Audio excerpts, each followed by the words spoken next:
All right, let's get this watching. I want to learn as much as I can. I want to try and catch up with how teams are playing. I want to look at it from a systems perspective. I want to see some tendencies that players might have, how teams are playing it, flow perspective, positional perspective, situational perspective. I think that's fire. I think that's that's so good. All right, everyone lock in. Going into the gridlock. Interesting break. Double showers. So LAT. Right, explain. So what we're seeing here is a very basic example of how the game progresses throughout the year. You look at the game. Hey, my guy, thank you so much for the prime. Welcome, welcome, welcome. So you essentially start seeing the game as sort of like a loop. Meaning, if I do one thing, the game eventually progresses to do something else. Then it progresses to do something else and else. It's like, this is such a weird analogy, but I don't know if you guys have seen like the natural selection video. It's like one of the cartoons where it's like you had a snake and you had a frog. The frog eats snake. So then because the frog keeps eating snake, snake develops a thing to fight frog. So now snake kills frog. And then snake's continuously killing frog. And then frog develops something. So essentially this is what it becomes. Is the games, they start to progress. If I notice LAT are doing something, then I'm gonna and teams do a really good job of kind of copying what works. All teams do is just copy each other. That's all teams are. Very rarely is it original ideas, but for the team who makes the original idea, everybody else will copy it. And word to Crim6, he called it the Chinese method, and it's the same thing in everything that you do. When you copy what works for another team, it starts to get around and then everyone does it. And then the team who started it, they then come up with something else. Or like another team will try and counter it. Oh, LAT do this every single time on a break, every single time on a P1. Well, we're going to do this. And then that changes again. Oh, they're doing that. Okay, we're going to do this. And so this is what we call going for the gap. The game that's played in Major 1 is different to the game that's played in Major 4 as the meta starts to adapt. The reason why roster changes are really, really, really risky to do mid-season, unless it's a clear, super clear roster decision, is you're playing catch-up. You're then going from, all right, we have a high floor, to now we've lost everything. We're down below again. We've got to learn everything again. Everybody's game plan's got to come together. So before you can get to the stage that wins you championships by thinking ahead and coming up with new shit, you have to build that foundation again. And when you're building that foundation in the CDL, when there's pressure, it's really hard to do. And that becomes a really dangerous thing. So right here, this is another form of the game changing, the game adapting, the meta changing. We call it meta changing, is one part of it. And you'll start to see also breakoffs change and stuff like that. So this is really good to see. All right, my first question is with the long-winded thing that I have just said. Explain to me why LAT have opted to play like this. Why have they decided not to bang out towards time? Why have they decided to essentially do a 2-2 and allow OpTic to get hill control first? What do you think? What does anyone think in my chat? This is what the best in the world on Call of Duty see that you don't. You're hard stuck. You're wasting time playing and you're not improving again. Yeah, your aim is a problem, but that is only such a small part of it. Stop paying for advice from content creator coaches and maybe you'll finally improve. You've watched all the tips and tricks videos you can. You've tried the YouTube coaches. You're still stuck. Let a world champion coach explain to you why. In 60 seconds, I'm going to teach you exactly how my pro players would make quick and efficient and quick decisions. And a big part of playing with the best isn't your aim and movement. It is your decision making. This one decision making move is going to separate you from someone who's hard stuck platinum for 3 seasons. Now, let me explain to you guys watching the one framework that pro players use in order to make decisions. This framework is what me and my pro players would use in order to make quick, efficient decisions and introduce a concept called scripting that you guys do not have. So I'm going to introduce you to what we call the decision making tree. This is how pro players make decisions. It starts off with awareness. Your awareness is your input. You can get a variety of different information from different what we call channels. We need to make sure we have the right pieces of information and the most complete picture in order to make a decision. Once we have our input, we will then evaluate this.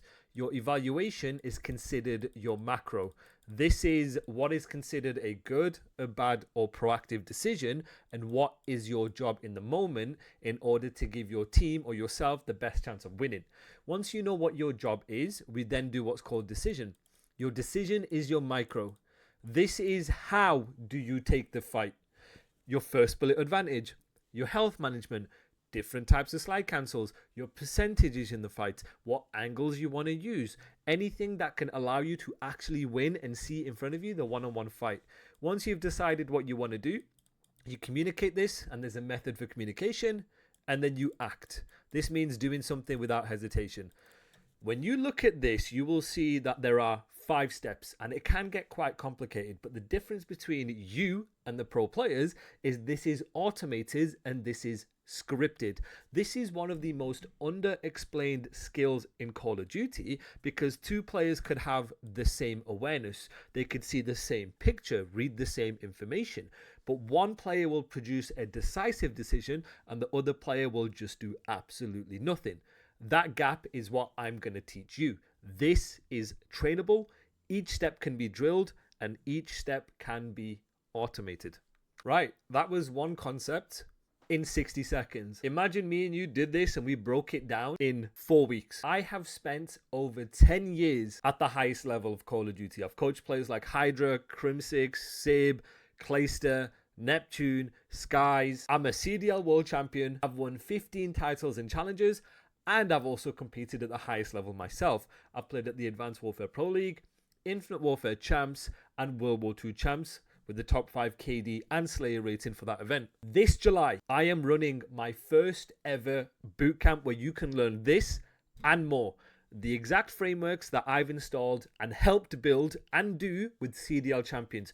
You are getting the material that my players have done themselves, taught across 4 weeks. Your decision tree, tee-ups, map control, champions framework, first bullet advantage, health management, all the nerdy stuff to guarantee improvement in your game. This is the same framework that got one player from platinum to top 250 in 16 hours, one from gold to iridescent in 8, and 2 players in the CDL. This will be only for July. 10 spots. Once it's gone, it's gone. Stop wasting time with content creator coaches. Stop wasting time not improving. Train the way the best in the world do it. What's the reason? Right, who gets to the hill first? OpTic, perfect, right? So if OpTic get there first, what does that usually mean for them? What does it usually mean? What do they have access to? What can they do? How can they play into their favor? What do they have? It's usually 3 things that they have, usually. Headies and power positions, yep, so percentages. So power positions, good positions, headies. So the ability to like camera, first bullet advantage, you name it, anything to do with the map. Good. When you get to the hill first, there's 2 more things it allows you to do. Info, good. It allows you to get info first. Very good. And what else does it do? Even more simpler than that. I'm going to let Haid. But they have nades and stuns. This then allows and favors what we call your pre-aim timing.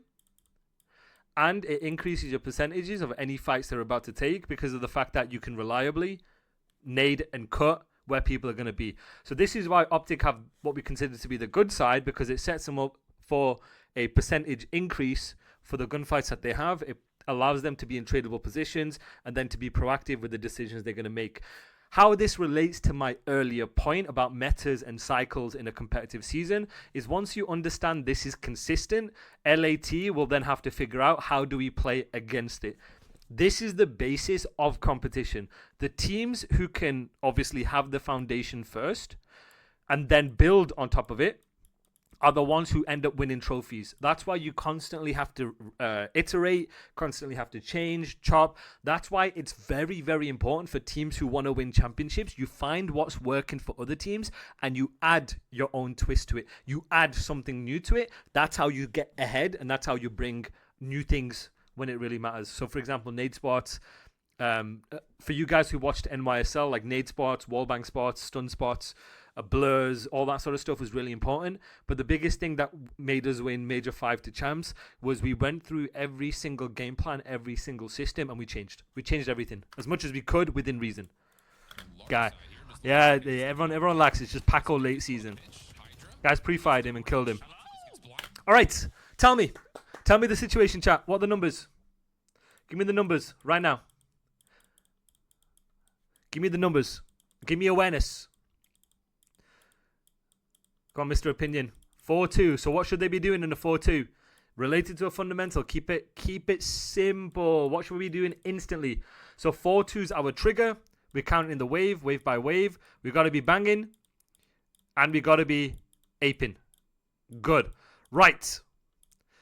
Okay, now think one step ahead. Right? So Pro COD is not only about what we need to do in the situation. We then have to follow a game plan to figure out what our step 2 is. We're trying to think ahead. We're trying to play ahead. And what we want to do is we want to put the opposite team in the most disadvantageous position that we can. Based on what you guys see, assuming they go 1 for 1, where are OpTic going to potentially spawn? Yeah. Yeah. Good. Good. Now, this is where I need you guys to start honing in on it.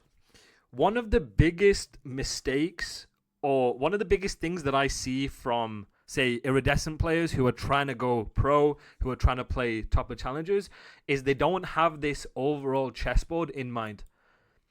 It's not good enough to just say, right, in this specific situation, I'm going to play to trade him by camera, by doing this, by doing that, banging out, blah, blah, blah. No.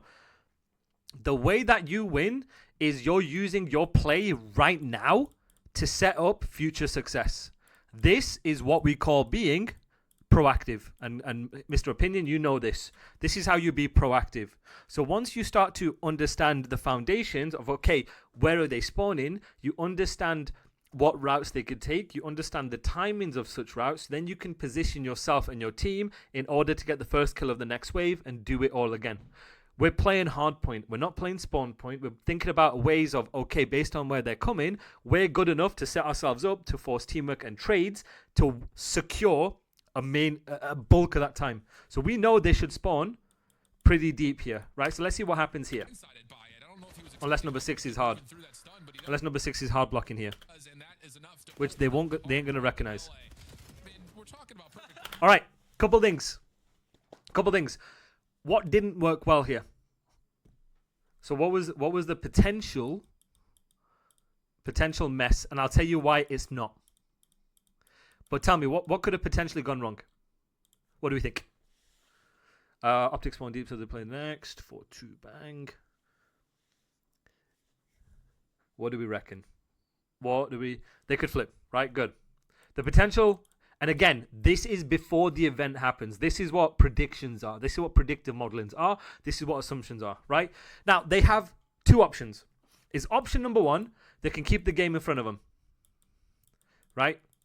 They can keep the game the entire time here, whatever. Paco could stay here. Based on how close he is, we can spawn him in this side of the map, right? But what that means is then he can't get involved in the play when it's a 4 versus 2. Technically, it's now a 2 versus 2 because he's blocking and you've got these 2 here, right? So there's a risk that, okay, we're trying to set up step 2 without doing step 1, right? That's the risk. But then what you can do is you fully commit to step 1 and you have the option to adapt. This is why Paco was so good with our team, is you have your generic game plan. But you need to understand that the kills are priority compared to that game plan, because what you do after the kills is adapt based on whatever happens afterwards. So right here, he commits to that fight, kills him, right? He kills him. Yes. We don't know at this moment in time 100% that they spawned here. We don't, like 100%. We don't. Ernie, they'll be coming it, whatever. But like, there's also an element of doubt that, like, say if 6 ends up going here, they could spawn here, right? Causing splits. Hold on, Bluesy Boy, hold on, right? Now, then when it becomes an option play, is here. Because what you then do is his spawning close to the time, which is a no map progression spawn, tells you, all right, we know which side they're going to be. We know they cannot be anywhere on this side. So what you do is then you position yourself for that. You end up cleaning the wave. You have all the power positions, and now you can put yourself up in order to soak the next time. That's why it's not the end of the world, the fact that he's done that. Now, number 2 couldn't end up breaking them, but like they're soaking time from here. But this is where it gets messy, is when you spawn them everywhere, right? So when you clean that wave, and then you realize, right, that's an option play, this is what I'm going to do, you then have to understand, okay, I'm going to keep them on the side, keep the game in front of you. And then now you can flip and do all these things, which is what they end up doing here. Number 5, he spawns here, which tells you, all right, someone's on this side of the map. Maybe someone could be coming behind you, right? So that's how you play it, with the information that you get in order to give yourselves options and to do the next best thing. Was OpTic doing good here? The win condition is to soak. I mean, it was good. It was up until they ended up dying. What's good, Audi? What's good, my favorite car brand? All right, now we're just going to trade together.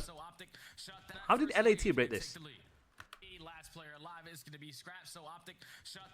All right. LAT, they end up breaking this because of one person. Who is that person that allows them to break it? 5 is staying alive. Now, you don't answer this one because you already know. But why is 5 the most important player here? Why is, on this break, why is 5 the most important person in order to break? He can get the back spawns, and I don't know if they're there. Not necessarily, so they know he's there. He's got a kill. Ernie's just got 1, right? He's got 1 kill. He's done his 25%. He's first in the flow, so should wait so they can trade him. Good. This is a pacing thing, right? This is what we call pacing. Pacing is essentially, what is my job? How hard do I need to do my job? How hard do I need to put my foot on the gas in order to do my job here? Right now, they're in a 4v3. Numbers-wise, they're in a 4v3. But what he can't do is he can't just ape out, because these guys are too far away to activate on a play. Think of the game as wave by wave, and this is one of the biggest improvements that you guys in rank can do, is when you start to think of the game in wave by wave, your pacing starts to link to the job that you're doing in that wave. During this wave, he's got the first kill in a 4v3, but that doesn't mean he can go, because his teammates are not there to do the fundamentals, which is to trade, so they can't use their numbers. So he is doing what we call holding progression. He's holding progression to allow his teammates to get to him, and he's playing information, right?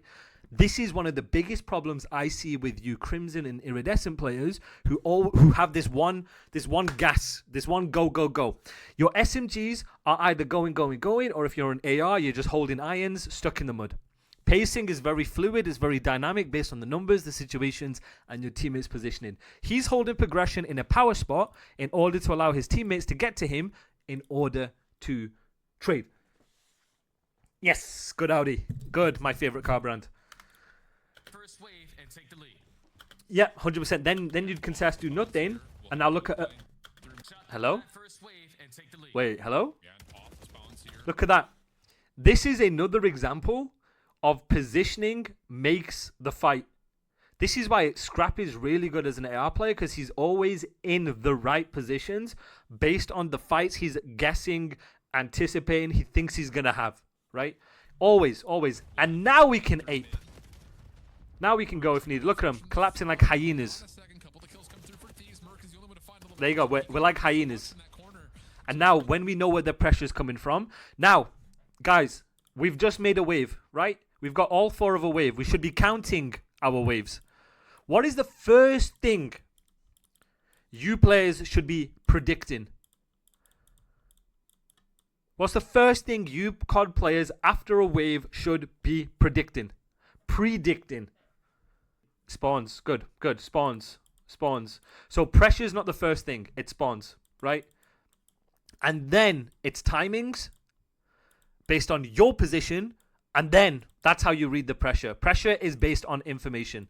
It spawns, timings. Spawns, timings based on my position. What's the quickest and the second quickest route enemies are going to take to get into a gunfight with me? Then what you could do is, all right, flow perspective, where am I going to be positioning? A lot of these things you are not thinking about doing. If you want to play at the highest level, it has to be muscle memory. If I know exactly where you're spawning, I already know my timings because I know how many people. How do you get it down to no timings? Ask Mr. Opinion. He will tell you how I do it. But don't give him the answer though, Opinion. He's got to pay for that. What was I going to say? But these are the things that have to be muscle memory. You should know instantly, all right, bet they spawn in here. I know how long it's going to take roughly. I know who is spawning in what order. And that's how you keep on top of it. Yo, 20 seconds left. Yep, the last guy will, I imagine, start playing for new. Good first wave. They know where they're spawning. Now they count in numbers. Now they're like, right, we're looking for someone. All right. What do you think number 4 should be screaming here right now? This is why spawns are the most important aspect of Call of Duty because every single spawn is giving you information. What do you think number 4 should be screaming right now? What should he be? Pinch! Pinch, pinch. He's going to be, no. Do not make that mistake of saying where you spawned. Don't tell them where you spawned. Tell them what your spawn could potentially mean. If I'm Kyler, if I'm Dashi, I'm going,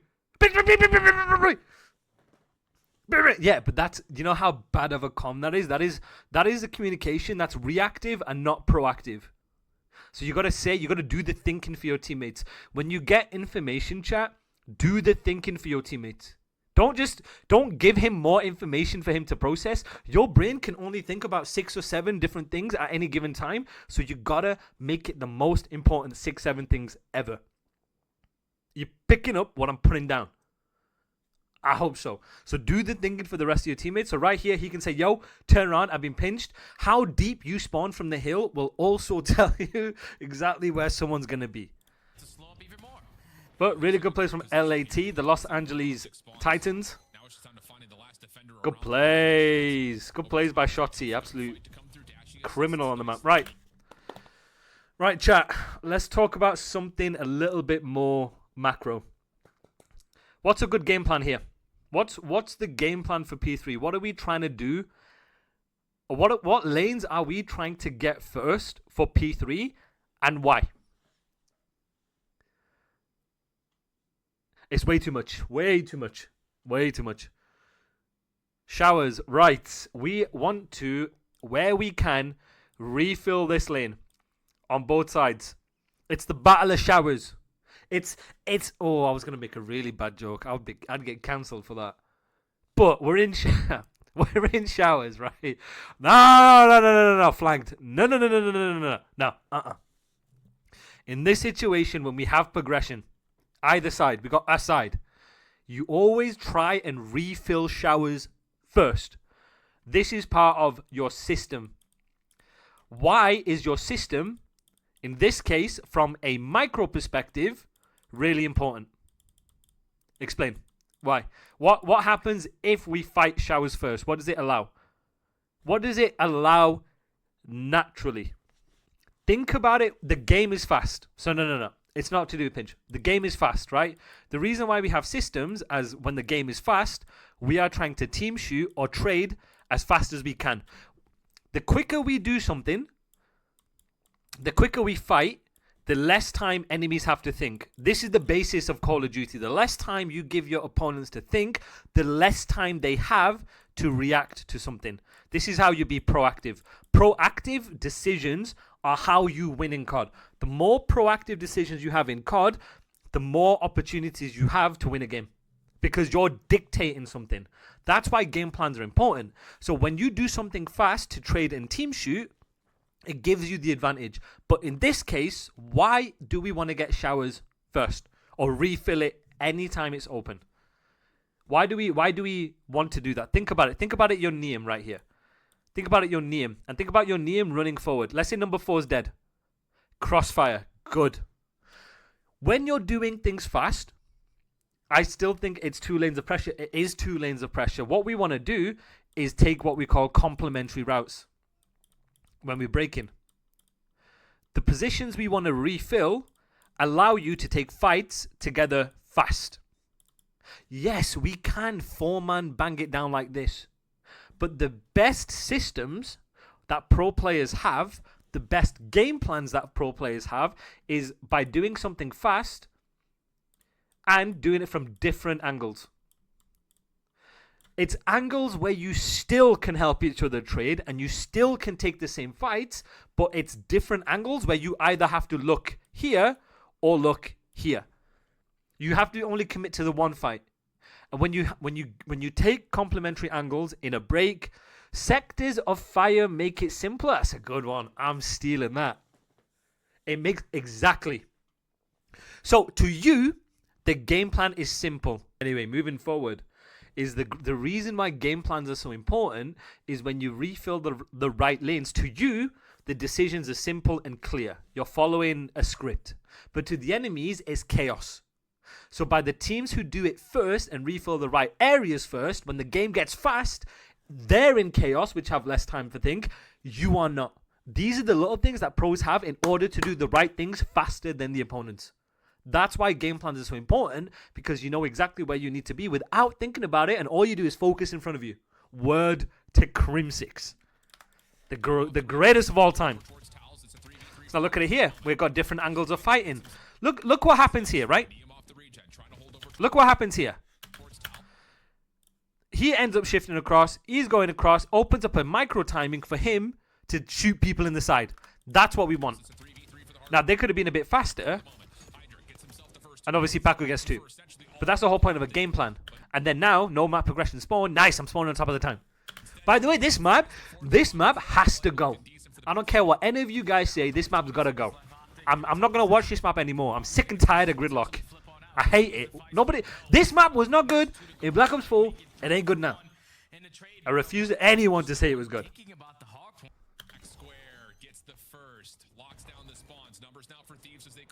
Alright, what was good about this? Now, what was good about this? And I want you to tell me from a flow perspective what was good about Jeremiah's play. What was good about it? What's good, Pagavali? But what's he doing from a flow perspective? What number in flow is he? What number in flow is he? What number? What number in the flow? He's the 3rd. So this is where when you guys are reading the pressure and you guys are getting information and it's part of your game plans about what you need to refill, what you don't, understand your number in the flow and put yourself in positions to pick up lanes based on your number in flow to get that information. You can't read the pressure and you can't put yourself in positions to trade without knowing what lanes you need to be responsible for. Right? You can't just sit here as the 3rd guy and do this and leave this open when it's your responsibility based on where it's number 2 and number 1 is. This is one of the biggest problems I have with you guys, is either you'll over-rotate and give up information before you've, assuming that someone's coming from a certain place without getting that information, confirm your assumptions. Should I wait till 104? You can do whatever the hell you want. You can do whatever you want, my son. I'm pretty busy. Right, and that's how you do it, because you need the information in order to make proactive decisions. So look at LAT. What are they doing here? They're playing tight for the wave, putting themselves in positions to get trades. I mean, Shotzi is just running down. Oh my god. They played it fine initially, and then Shotzi just decides to get 2 of the 2 hero kills. All right. They want to control this side for P1. Beautiful stuff. Oh, this is nice from LAT. I really like this from LAT. Making sure everyone has responsible for an angle, and then once they start reading the pressure, they'll shift across. Hopefully. Yeah, there we go. Beautiful P1. This was such a good setup here. They were. But look how good this is, right? This is what I need you guys to understand. Again, this stems from wave by wave. When you understand wave by wave, you understand where they're spawning, right? You understand where they're coming from. Based on your flow, everybody has a responsibility of what lane they want to hold until they get information or kills. When they get information, they can team shoot and trade. Simple as that. Now, based on what your job is, you are going to position yourself in high percentage gunfight positions based on the weapon you have. If I have an SMG, based on the lane that I'm responsible for as my job, I am going to play an SMG position. I'm going to keep strafing. I'm going to keep doing whatever to give myself a chance to win my NPC. If I have an AR, I'm going to do the opposite. I'm going to play a power position that allows me to get distance. The game is as simple as that. Don't overcomplicate it. I promise you. Now, 7 does a really good job. So 7 and 6 could just ape number 2 out, right? Why do they not? Why is it beneficial to not ape out number 2 here? Why? Streak aside, right? Streak aside. Why would they not do that? He has a sub in his domain. This is his domain. This is you have no power here. That's what I'm saying. Now I was gonna give Lord of the Rings examples, but none of you watch Lord of the Rings. You're all born in 2006. You're all born in 2010, so it won't land. But you can't chase a Shotzi. Why can you not chase a Shotzi in this situation? What do they have? Why is he good? Why is he good? Why is he good? Why is he good? This is part of discipline, right? This is discipline. They got map control. They have all the areas of the map that they want. I want you guys to start thinking about Call of Duty in percentages and get into the next best position to win your one. Play your guarantee, play your one, do whatever it takes to get your kill. The game is linear. Get to the same spots over and over and over and over again, and you'll get success.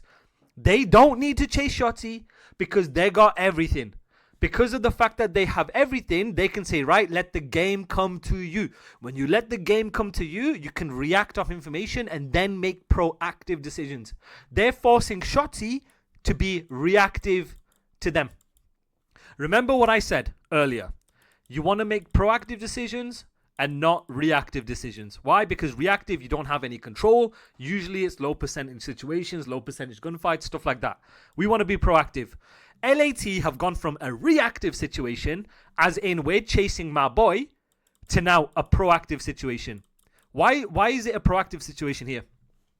Why is it proactive in this case? For what reason? There you go. They're forcing him to make a play by not chasing him. Sometimes not making the kill. Understand the situation you're in, understand the positions you have, understand your win condition, and you'll understand the best play is actually not doing anything. This ain't TikTok, fellas. This ain't iridescent rank. Sometimes the best play, and I swear to God, I would tweak on my team for 3 years, is get this pad, drop it down, nothing.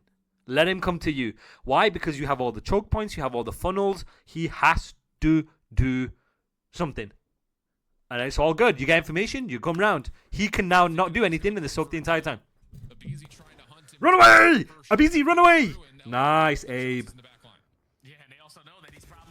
Oh! Yo, did anyone just see what I just saw? Did anyone just see what I just saw on the minimap? No. Look at the minimap. Everyone look at the minimap right now. Oh, I know. I know that looked crazy. Oh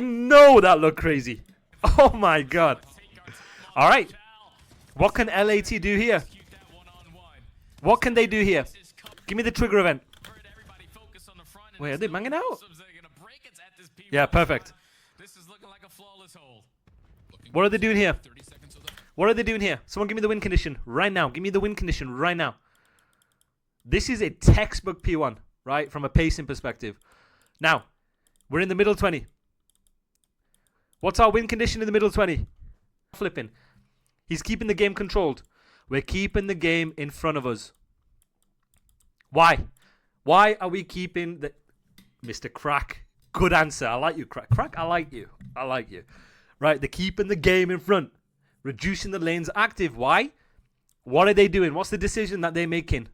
What are they doing? They're thinking one step ahead. How are they thinking one step ahead? So they can be reactive. Reactive, what's the other word? Forcing OpTic to react. Yeah. They can be proactive. How? Because they can decide where to funnel them. If I know where you're spawning, and I know the number in which you're spawning in, 1, 2, 3, 4, I know the timings it's going to take for you to take a certain route and then get information and play off that. That's how you maximize the advantages you get. Guys, Call of Duty is really simple at a pro level. A pro level is really simple. It's the teams who can maximize the advantages that they get versus minimizing the disadvantages that they get. The teams who could do both expertly are the ones who get consistent on hardpoint. That's the way we looked at hardpoint every single year. You get into what we call linear situations. This is a linear situation. Why? Because if I get a 4 down or I get a 3 down, I want to know exactly what I'm going to do every single time. It doesn't matter if Paco's here, Niam's here, Ernie's here, the other guy's here, Abizi's here. It doesn't matter. I want to know from my game plan, what are we trying to do every single time? And we're going to punish you every single time. I know it's a lot harder to do in ranked. It's a lot harder to do in your iridescent lobbies. I get it. But for you guys in challenges, and I've worked with so many challenger players who don't have game plans, who don't know what their step 1 is, who don't know what their step 2 is, who don't know what their step 3 is. You need to understand, what are we trying to do in every single situation? All right, they spawn here. What are we trying to do? All right, they spawn here. What are we trying to do? All right, they spawn here. What are we trying to do? And then you have options and you adapt based on where they're spawning. Biggest problem you guys have when you're playing ranked, biggest problem you guys have in challenges, you don't read ahead. You don't think ahead. You don't think where they're spawning. Hey, appreciate you guys. See you in a bit. See you in a bit. Right? That's the biggest problem. And that's what happens here. Because now you're in a setup, you let the game come to you. When you let the game come to you, what happens? You have enough time to do something. You've put them in bad positions, and now you can use teamwork by letting the game come to you. They can't just give up 24 seconds, so they're forced to hit from low percentage positions. When they're fighting from low percentage positions, you can trade and team shoot every single time. COD is a game about how do I get you in the worst position every single time. And then if I'm in a bad position, how do I get out of that every single time? You have game plans for breaks. You have game plans for holding. You have so many game plans that you want to follow. That's all COD. COD is patterns. I promise you, recognize the patterns. It's the same thing over and over and over. This is the macro. The macro doesn't change. It's the same. There's only so many things you could do. You put 10,000 hours into Call of Duty, there's only so many things that could happen every single time. It's not like League of Legends when I was playing and I've got to worry about this matchup, that matchup, this matchup, that matchup, ZV LeBlanc, ZV Victor, ZV da-da-da. And then I've got to use another champion, another champion. No, it stays the same from a strategy perspective every single time. Because this, I'm going to do the last P3 people. Alright, last P3 people.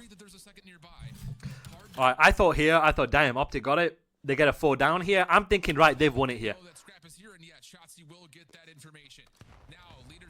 This was insane. This was actually insane. Right, so right here, I'm thinking they've won it. I'm thinking they won it. Everyone's got a responsibility of where they're watching. He's going to try and help. He's helping. He's helping. We're looking for 2, right? Well, we're looking for 1. He's just come off spawn. So we're looking for 1. He's clearing his timings. He might turn around, clear his timings. I'm thinking... But the thing is, Jonesy, with Scrap's positioning as an AR player is so good. Like, yes, he's good at challenging, but he knows how to challenge with the position he has. He's a really... I compare Scrap as like a traditional AR. Not slow, I'm not saying that, but a very positional AR. Like, he knows what positions guarantee him kills, first bullets, fights. Like, I really, really like that about him. You can see it. It's obvious when you watch him. It's like right here. I'm thinking they've won this, right? He's got this, he's got this, he's got this. They got information. What side are they coming from? GG's, right? He's going to die. So, to be a good AR player, it's... Yes, map awareness is a big one and positioning is a big one. The biggest thing for you AR players is how you balance your pacing and predictions. Predictions is how you position. Ernie's predictions, even just listen to him, is insane. He knows 2 steps ahead of what's happening. He knows where you're spawning, where you're coming from, what you're going to do, all the options you have. You play hours and hours and hours. Everyone reacts the same way. What's good, Merca? Everyone does the same thing, right? And you keep going, keep going, keep going. And then that's where, as an AR player, it's thinking ahead. It's predictive modeling. It's not reactions or reaction speed or anything. No, it's prediction speed. Like, what's going to happen? How do I position myself as an AR to deal with that? That's the biggest thing for you AR players if you want to go pro. I promise you. And I work on predictive modeling, so hit me up. Anyway, I don't know how Mercules ends up losing this, by the way. No idea. Is 2-bullet, probably at 60% health. Ends up dying. All good. I'm thinking they're going to salvage this, right? Appreciate it, Josh. And then LAT with a really, really good break. And it all started from Neum getting a world star. But this is, again, now you're going to refill what's open. What's number 6 doing? Quick one. Just stay with me for 60 seconds. I'm going to tell you something about your own aim that is going to change the way that you shoot forever. Your aim is bad. I'm not trying to insult you. It is the truth. It's not your settings. It's not your controllers. It's not your internet. It's not your dead zone. You've changed your sensitivity about 50 times in the past 5 years. It's never going to fix it because the problem is not in your hands. It's in your eyes. When you say you need to train your aim, what are you actually training? Because most players, for you guys that are watching, you've never really thought about it. You load in, bot lobby, you just shoot. Aiming is not one skill. It is 4 completely different skills. Flicking, tracking, micro correction, target switching. Each one uses a different part of your brain. Each one needs a specific drill. Each one needs to be trained properly. What you are doing is the equivalent of going to the gym and you're just lifting random things. My pro players, my CDL champions have trained the same way as athletes that train their sport. One skill, one drill, one sequence at a time. That's why their aim is consistent and yours isn't.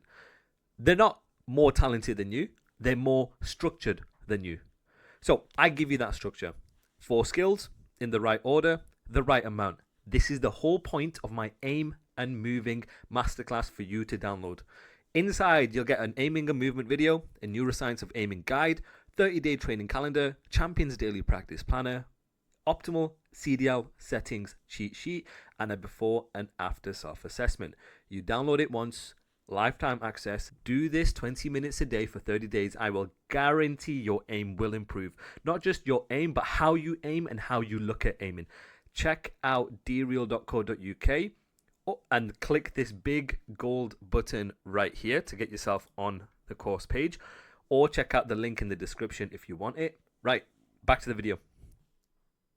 It's not, the pacing is your pacing changes, and this is something we worked on with Paco. We have what's called a pacing framework. We have different colors.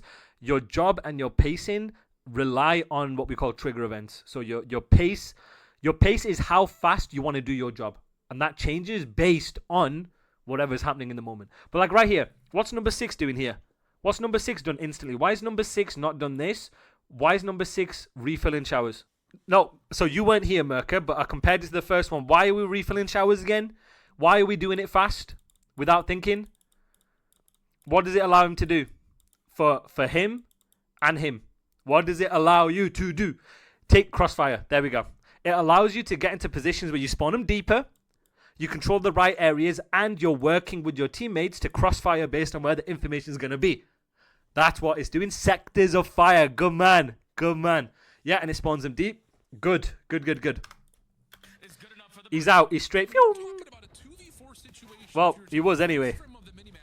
But we got showers control still. Look at 7 and 6. Look, bro, you're picking up what I'm putting down. This is why game plans are so important, because when you're in the right areas of the map, you can bait off each other, you can chow off each other. If this guy's going to chow, you can chow off it. If he's going to chow, he can chow off it. It's like bait and switching. You do a lot of bait and switching. That's why your game plans are important, because it changes the timing in which you take fights. You can chow at the same time. They ain't killing both of you. Look at the pacing in which they fight. They're in a 4v3. Look at that. 8 and 5 doing it together. Aping him down. Look, boom. We're going to take fights together. We isolate them. If Merc doesn't shoot, did they read Merc? Yeah, they do. Look at where 8 spawns. They're going to read him, 100%. They will. He'll clear this and then turn around. He'll eventually would have. Yeah. In my opinion, they should have. Because that spawn tells you. And then this was insane. And now 6 can push out. He has a free life if he wants to, which he does here perfectly. Now he's trying to buy time. Look at 7. Look, this is what we do. If 7 doesn't get naded, they're going to kill number 2. Right? Look at 5. Refilling showers. Ernie doing the same thing again. NPC in hand. And they're doing it over and over. And that's why game plans are so important, because you set up positions to to crossfire, to team shot, to take the same fights without thinking. Speed is important, but the speed of the right thing is more important. That's why game plans are important. This was insane. I thought they had this, by the way. I thought LAT had this right here. I thought this was insane, right? I thought they'd do this. They end up holding. If they end up getting 1 kill, they'll probably win. Now they're going to stack towards the time. He gets a 2, by the way. A BZ bailout again. He gets a 3. Tyler, a BZ. A BZ bailout. Bro, I'm thinking he kills him. Bro, I'm telling you. If Mr. Bailout, if Bailout Abizi ends up killing Dashi here, watch this. If he kills Dashi here, bro, they win the game. They win the game. They're standing up. Ernie's got the cam, swearing at the cam. It's over. LAT loves minors. And that's it. Dashi saved the game here. Yeah, 100%. No. Ernie, no, gets the 2Ps. All right, I'm done. Any questions? Actually, no questions. If you want questions, get my coaching. I've got 1 spot for the 8 hours in July left. I've got a boot camp in July, 10 slots. Bring your mum and your dad, 10 slots. Learn like a pro, think like a pro. July only.